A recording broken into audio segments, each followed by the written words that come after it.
Hello there. I bought this chisel as a set of 6 from Harbor Freight. These are Harbor Freight's Windsor design chisels. Now, they're chrome vanadium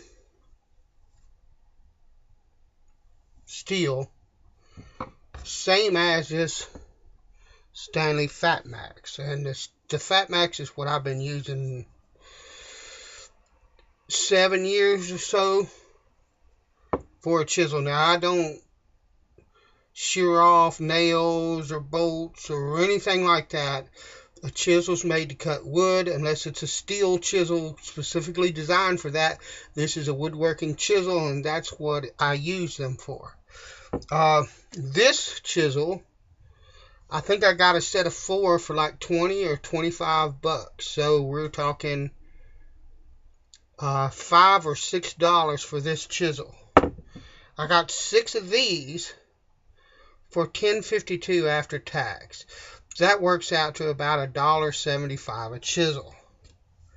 Now right away you can look and see that this chisel is finished much better. It's polished much better, all of that, than this chisel. And there's the lands, they're more even than these, that kind of deal. And some of these, a couple of these, had kind of a bit of a waviness to the edge that'll have to be corrected before you can use it. But in my opinion, or my best guess is, a $5 or $6 Stanley Fat Max isn't going to be a whole lot different from a $1.75 Chinese. This is probably Chinese steel. I don't know if they're made in China, but I'd be willing to bet that they are. You're paying for the extra polish work and more attention to detail in the Stanley more than you are for the quality of the steel in the first place. And that makes a difference, don't get me wrong. But I liked these. They're a bit longer than the Stanley, which works well, and they have a wooden handle, which I like better. It makes the chisel lighter, and I like the balance better. But with any new chisel, that Stanley included, there are a couple of things that you need to do. And the first thing you need to do is flatten the back of a chisel.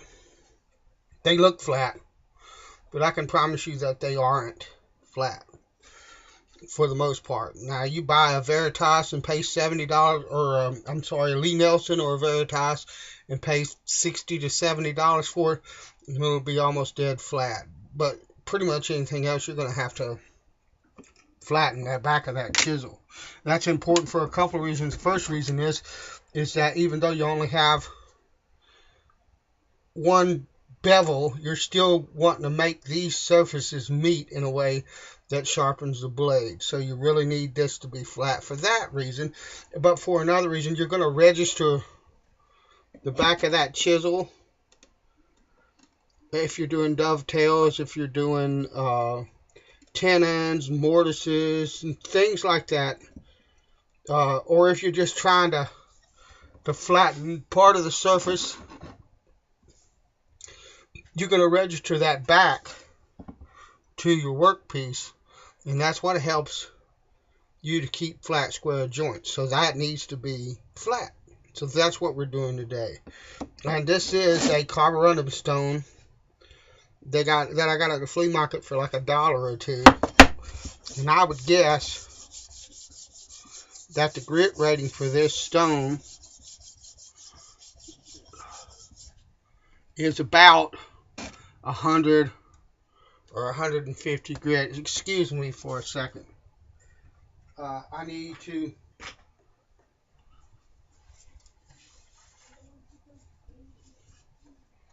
put something down because I really don't. I got some masking tape there stuck on it. And I'm not going to worry about it. But I need to put something down here because I really don't want to get oil all over my bench. But we're going to use a bit of mineral oil on this stone. I soaked this stone for about a week in Simple Green and cleaned everything out of it, and then soaked it again for about a week in mineral oil so that the oil, so that the oil would stay on the surface of the stone better when I use it. And now what I'm going to do is I'm just going to do a little bit of this and then see. And that's not bad. If you look at that, I've got a flat. Let me see if I can find me a pen or something, a pencil, something to use. Okay, here we go. If you look at it, I've got a flat pretty much across here and almost all the way to the edge, and then I've got a bit of a shiny portion right here, so I've got probably a hollow in here, and I'm going to try to take that flat all the way across at least this far, and that's all that I'm worried about. If I have a bit of a hollow back here, but I'm flat back here a little bit and flat up here, that'll be good enough for my purposes. So, and I'm just using mineral oil, and I probably should have soaked this stone a little bit more because it looks to me like it's still soaking up oil. But that's all right, I can correct that later. But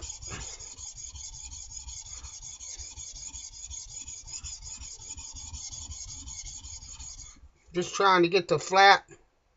You can see that's pretty good.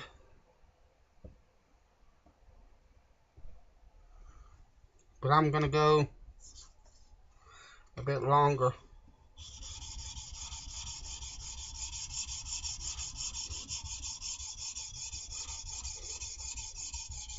And to be honest with you, that is flatter than that Stanley chisel came. So, and you know what? There's 6 of these. It's a Chinese, a cheap Chinese chisel, and I'd be willing to bet that there's going to be a big variance on the flatness of these chisels. This one might be wonderful. I think that's pretty nice. The next one might be horrible. I won't know that till I get into them. And that's alright, because I don't have a problem with that for the price. Now, what I will eventually do, what I am doing right now, I'm just going to turn that this way, just because I feel like I should. What I'm doing is I'm searching flea markets, thrift stores, anywhere that I think might have some older tools.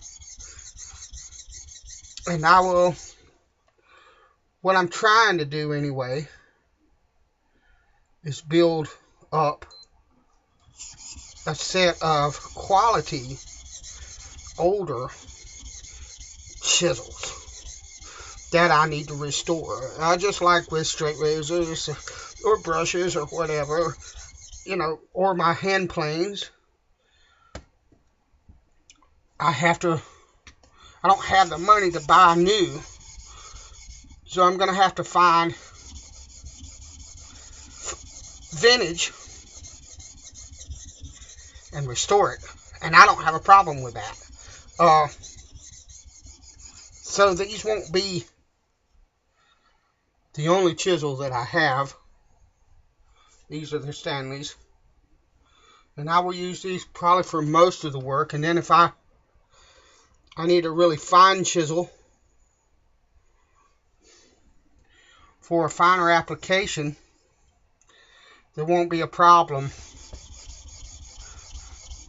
I'll use the better chisel, particularly if I'm working in hardwoods, stuff like that,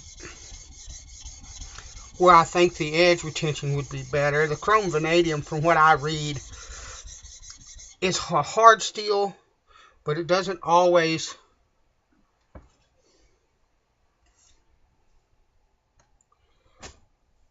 equate to edge retention. Now, if you look at that,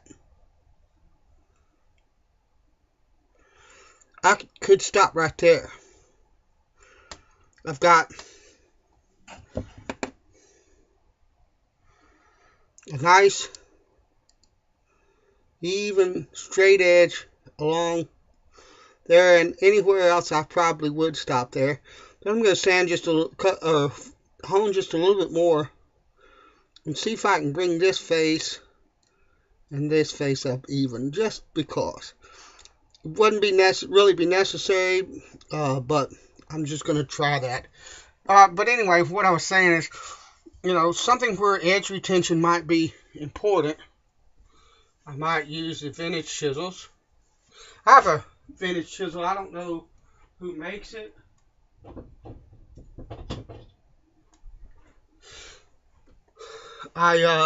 This was given to me, and you can tell it's a 1-inch, and somebody's used it and used it and used it till it turned into a stubby. But it's got a maker's mark on the blade. I don't know if you can see the shape, or if anybody might be able to tell me what that is, but it's foreign writing, like there's a bunch on there, but one word that I can make out plainly is ACTER, actor, whatever. I don't know how it's pronounced, but I really believe that this is a nice quality chisel. The steel is rather hard. It holds an edge really well. It's just coming to the end of its life because it's short, but I can use that for 20 years, no problem. But I have that, but I don't use a 1-inch chisel all that much. But like I say, if I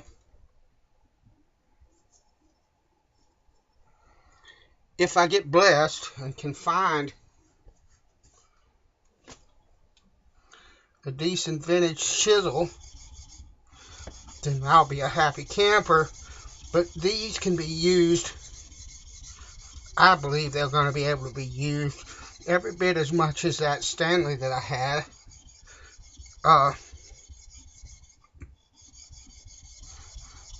For the tasks that I would use a chisel for.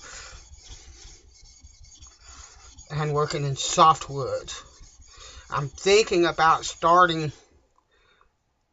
a channel. Okay, now if you look,